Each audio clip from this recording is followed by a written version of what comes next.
Welcome to the Depth Dive.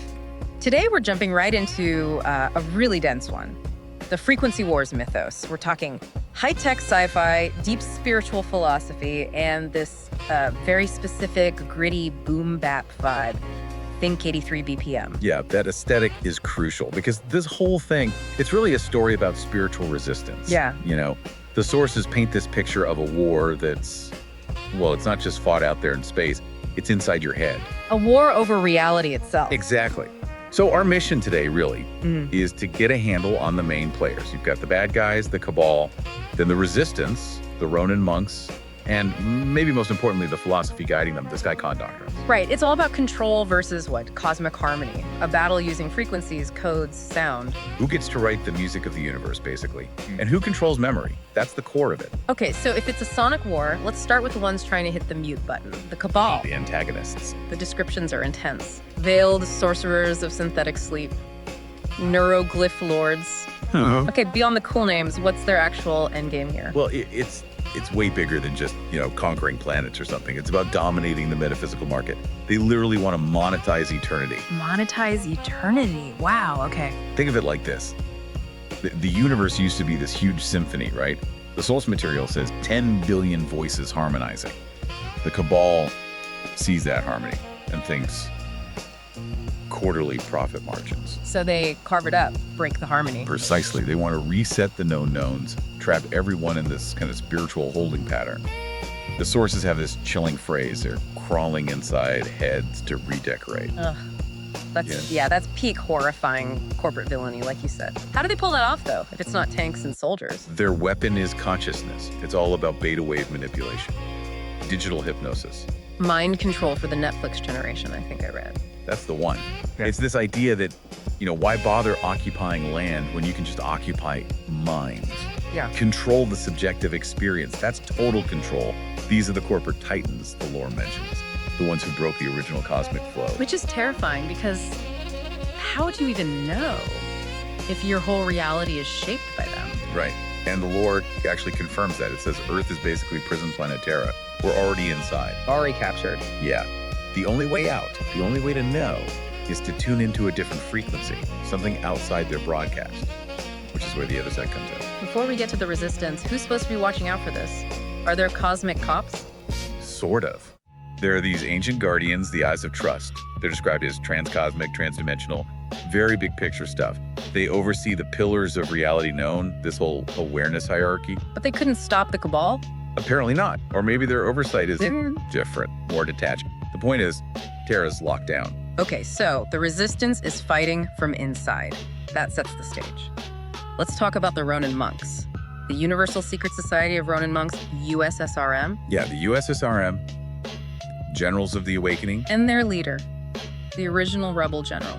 That would be Shinobi Kush. Real name, Jamal Washington. Born in Brooklyn, Illinois, which, and this is important, used to be called Freedom Village. So that connection to freedom runs deep. Deep in his history, yeah. His personal motivation comes from losing his parents to Cabal experiments, but his, spiritual anchor is his ancestor, Mother Priscilla Baltimore, someone who literally faced down lynch mobs.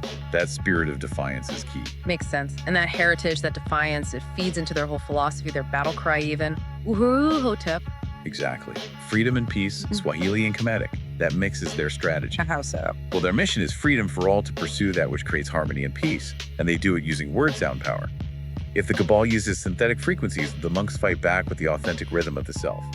Spoken truth. And their gear, their look, it blends old and new, too. Oh, totally. Shinobi Kush wears an Agbada, traditional robe, but it's woven with cybernetic threads, his staff. It morphs into an electric blue blade. Very cool. And he carries the Kush compass. It's this artifact, supposedly forged from star metal, that doesn't point north, it points towards, beacons of truth, realness. They're literally navigating by truth. And the rest of the crew, they're operating out of a church basement. Yeah. First Corinthian Missionary Baptist Church. Yeah. Talk about a safe house. It's the perfect blend, spiritual grounding meets high-tech ops center. Who else is down there? You've got Boot, who's the leader, also Jamal. Akeem Bell, he's the lore master, knows all the spiritual traditions, plus he's a martial artist. Then there's Dax Chapman, the tech whiz, hunched over quantum processors, basically mixing the apocalypse soundtrack. And Justice. Can't forget Justice, the 12-year-old. Right, with the mismatched shoes and that slingshot, the one that punches through military titanium. It's details like that. And make it feel real, yeah. And Justice had that great line too, remember? What do you call a Cabal operative with severe head trauma? A beta wave goodbye. Oh, yeah. Shows even the youngest ones get what they're up against. Okay, before we get into their doctrine, how do they even move between these realities? If the Cabal has things locked down, you mentioned artifacts. Right, the charms of the cosmic wanderers. There are four main ones. The resonance key, the cipher medallion, the quantum abacus, and the harmonic feather. Cosmic skeleton keys. Kinda, yeah. Yeah. Think of them as tools to tune into the underlying math of reality. The Cabal builds firewalls, digital locks. The monks use these to resonate past them, to jump dimensions, using the true cosmic structure. Which implies you need a pretty solid philosophical foundation to even use tools like that. Yeah. A deep doctrine. Exactly. You can't fight a frequency war without your own internal tuning fork. And that's the Sky Khan Doctrines, found in the Emberguard Codex. The Book of War Psalms. Okay. What's the core idea? How does it help them fight mind control? It's all about inner mastery.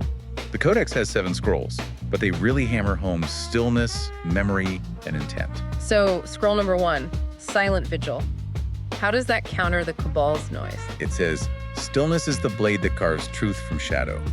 Simple, but profound. If the Cabal weapon is constant beta wave noise, constant distraction, Then the first defense is silence. Radical stillness. but not passive silence. It's active, sharp, like honing an edge. It lets them hear the real frequency beneath the Cabal's static. You have to master your own internal volume first. Makes sense. Okay, scroll 5 gets a bit more technical.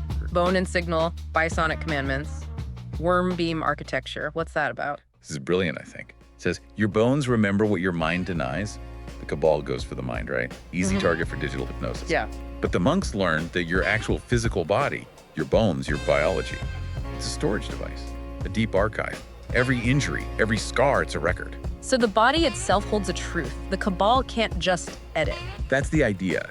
This worm beam architecture is like the fundamental scaffolding of reality, the structure our bodies are built on. The Cabal messes with the code, the surface level.